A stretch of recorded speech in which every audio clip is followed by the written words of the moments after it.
Nitsongavana vahiny tampoka zay caméraman atao anatin'ity fiainanay privé kely ity tsy manina fa tonga sao ianao ramose ary raisina kafaliana ianareo zay mijery ihany koa dia kafaliana koa zany ny tsy maintsy itafatafana kely aminareo tena marina moa zany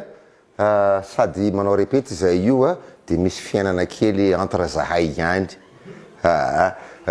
ao anatin'ny fankalazana ny 30e anniversaire ny fiakaran'ny Zakatina Antseratra moa zany dia zay mahatonga anay tafavory eto izakay be dia be izahay ireo zay anatanteraka ale fampisehoana ny eo ambony sehatra zany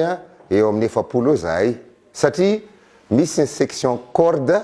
na symphonie zany misy ny section riff na mpitsoka mozika dia misy ihany koa ny chorale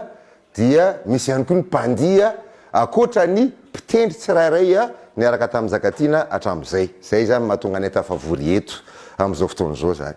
dia mbola misy koa ireo mikirakira ny lafin'ny teknika eo amin'ny 20 karaha tambatra zany ny 70 sy ny 20 dia any amin'ny 80 any zany zakay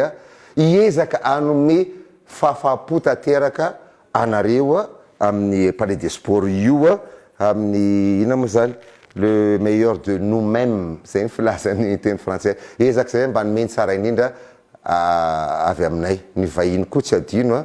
misy hitanareo ihany angambany am'izao raha hitany raha misepaka sary fa eto akaikikoety misy olona tena tsy vaovao amintsika amin'ny tantaran'izany mozika izany be dia be ny zavatra azo tantaraina fa zao zay io efa manomboka sahady amin'le fankalazana ny 30e fa ianareo sisa andrasana amin'ny lahady zao ao amin'ny palais des sports tongava daholo